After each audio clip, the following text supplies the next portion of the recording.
வணக்கம் நண்பர்களே, நீங்கள் பார்த்து கொண்டு இருப்பது உங்கள் கௌசிக ரிவ்யூ. சரி வாங்க வீடியோக்குள்ளே போய் என்ன நடக்க போகுது அப்படின்னு சொல்லிட்டு பார்த்தீங்கன்னா, நம்ம எஸ்எஸ்கேவோட அடியால் சதீஷ் அவர் என்ன பண்ணுறாரு அப்படின்னு சொல்லிட்டு பார்த்தீங்கன்னா, நம்ம அஞ்சலி மறுபக்கம் கார்த்தி இவங்க எந்த விதத்தில் எப்படி பிஸ்னஸில் க்ரோத் ஆகணும் அப்படின்னு சொல்லிட்டு ஒவ்வொரு ஐடியாவும் பண்ணிருக்காங்க. ஆனால் இவங்க பண்ணுற ஐடியாலாம் ரொம்பவே சில்லித்தனமான இருக்குது. ஏன்னா இவங்க எல்லாத்தையும் இவங்க பேரில் மாற்றி வச்சுன்னு இப்போதைக்கு சூழ்ச்சிகள் ஒரு பக்கம் செஞ்சு அந்த சூழ்ச்சிகள் மூலிமா முன்னுக்கு வந்துடலாம்னு சொல்லிட்டு பிளான் பண்ணிருக்காங்க. ஆனால் அந்த சூழ்ச்சிகள் எதுவுமே வேலைக்கு ஆகாது.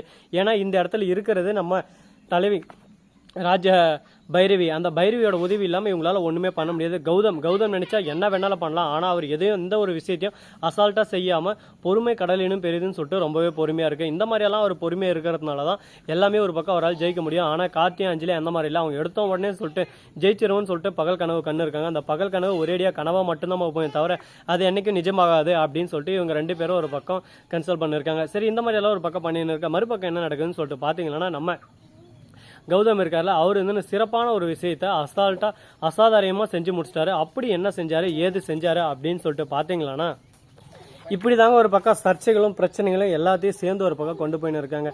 இது எங்கே போய் முடிய போகுது, எப்படி போய் முடிய போகுதுன்னு சொல்லிட்டு தெரியல. ஆனால் மிகப்பெரிய ஒரு பிரச்சனை வரப்போகுது, அது எப்படின்றது மட்டும் நல்லாவே தெரியுது.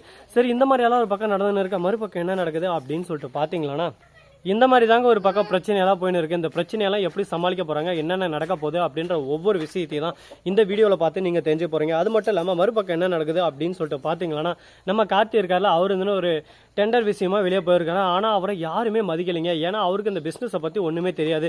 இப்போ தான் ப்ரெஷர் மாதிரி அவர் என்னதான் அவருக்கு நிறைய விஷயங்கள் தெரிஞ்சிருந்தாலும் அவர் இப்போதைக்கு ஒரு ப்ரெஷரான பர்சன் தான். ஏன் எதனால் இப்படி சொல்கிறேன், என்ன காரணம் அப்படின்னு சொல்லிட்டு பார்த்தீங்கன்னா, அவர் பண்ண விஷயங்கள் எல்லாமே ஒரு பக்கம் முட்டாள்தனமான விஷயமா இருக்குங்க.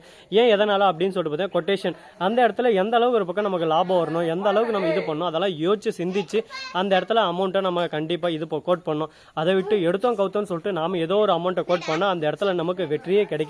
சரி, இந்த மாதிரியெல்லாம் ஒரு பக்கம் போயின்னு இருக்க. மறுபக்கம் என்ன நடக்குது அப்படின்னு சொல்லிட்டு பார்த்தீங்கன்னா, நம்ம எஸ்எஸ்கே இருக்கார்ல, இந்த கார்த்திகிட்ட கேட்குறாங்க. கார்த்தி வந்து கொட்டேஷன் டீட்டெயில்ஸ் எல்லாமே ஒரு பக்கம் அசால்ட்டாக சொல்லிடுறாரு. அந்த கொட்டேஷன் வந்து அப்படியே சும்மா நம்ம கார்த்திகிட்ட இருந்து எஸ்எஸ்கே போயிடுது. அது 10 கோடி ரூபாய் ப்ராஜெக்ட். இந்த ப்ராஜெக்ட்லேயே ஒரு ஆள் ஜெயிக்க முடியல, இவெல்லாம் எதுக்கு அப்படி இப்படின்ற மாதிரி ஒரு பக்கம் பேச்சு அடிப்படுது. கௌதம் கம்பெனி அவ்வளோதான் கீழ் மட்டத்துக்கு வந்துருச்சு. இது கௌதம் கம்பெனி இல்லை, இது வந்து அஞ்சலியா அப்படின்னு சொல்லிட்டு மென்ஷன் பண்ணுறாங்க. அஞ்சலியாவது ஏதாவது அஞ்சலியை பற்றி ஒரு ஆளாவே அங்கே மென்ஷன் பண்ணல. ஏன்னா அஞ்சலியாலாம் அங்கே ஒரு ஆளாவே அவங்க கன்சல்ட் பண்ணல. அவங்கள பொறுத்த வரைக்கும் அஞ்சலின்ற ஒரு ஆளே இல்லைங்க. ஏன்னா அந்த அளவுக்கு ஒரு பக்கம் அஞ்சலி அவங்க திமுரு இந்த மாதிரியெல்லாம் பிடிச்சோ, அதனால அவரை கான்செப்ட்லேயே வச்சுக்கல. சரி, இந்த மாதிரி தான் ஒரு பக்கம் பிரச்சனைகளும் சர்ச்சைகளும் ஒரு பக்கம் ஓடின்னு இருக்கு.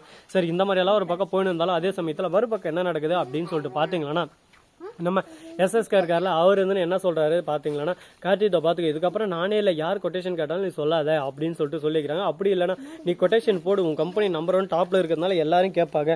நான் அந்த இடத்துல உனக்கு ப்ராஃபிட் வர மாதிரி ஒரு அமௌண்ட் கமிஷன் மாதிரி உனக்கு வாங்கி தந்தாலும் அந்த சமயத்தில் நீ அதை விட்டு கொடுத்துரு, உனக்கு லாபம் வந்த மாதிரி இருக்கும். நீ எடுத்து டேக் ஓவர் பண்ணி நடத்துறதை விட இந்த மாதிரி பண்ணேன்னா இன்னும் உனக்கு லாபம் ப்ராஃபிட் எல்லாமே அதிகமாக வரும் அப்படின்னு சொல்லிட்டு சொல்றாங்க.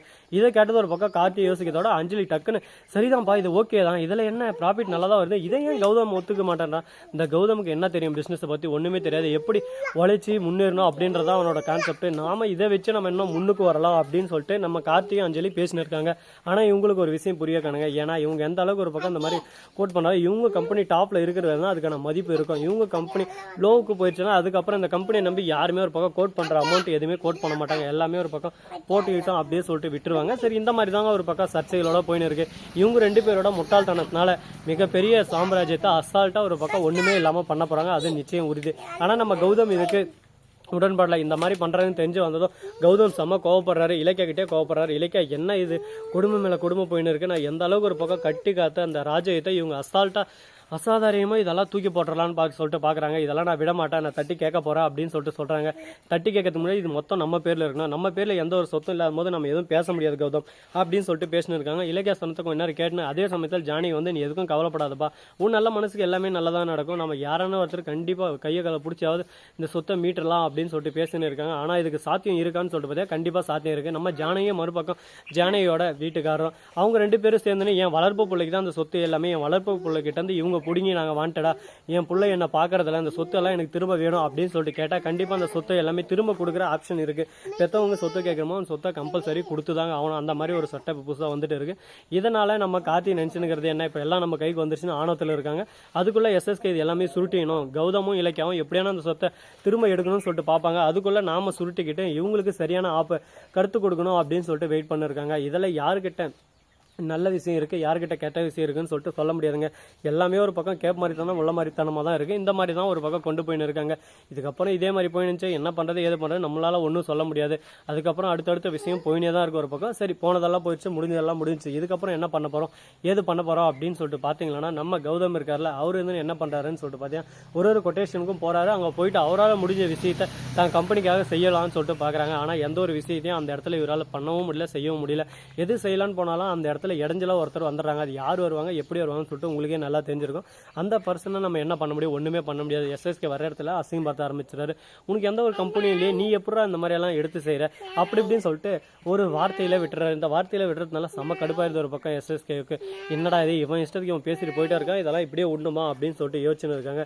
சரி முடிஞ்சதெல்லாம் முடிஞ்சிச்சு, இவங்க என்ன வேணாலும் பேசணும் போகிறாங்க, ஏது வேணாலும் பேசணும் போகிறாங்க, அதெல்லாம் ஒரு பக்கம் போயிட்டு இருக்கட்டும் அப்படின்னு சொல்லிட்டு விட்டாலும் அதே சமயத்தில் மறுபக்கம் என்ன நடக்க போகுது ஏது நடக்க போகுது அப்படின்ற இன்ட்ரெஸ்டிங்கான விஷயத்தெல்லாம் நீங்கள் தெரிஞ்சுக்கணும்னு நினைக்கிறீங்களா? அதுக்கு நீங்கள் பண்ண வேண்டியது மறக்காம நம்ம சேனல் சப்ஸ்கிரைப் பண்ண நம்மளுக்கு சப்ஸ்கிரைப் பண்ணுங்கள், லைக் பண்ணுங்கள், ஷேர் பண்ணுங்கள், டிண்டிங் மேலே தட்டி விட்டு போங்க. அப்போ தான் நாம் போகிற அடுத்தடுத்த வீடியோ உங்களுக்கு உடனுக்குடன் நோட்டிஃபிகேஷன் வந்து கொண்டே இருக்கும். மிக்க நன்றி, தேங்க்ஸ் ஃபார் வாட்சிங், டாடா see you, நன்றி வணக்கம். அந்த நம்பருக்கு தருங்க.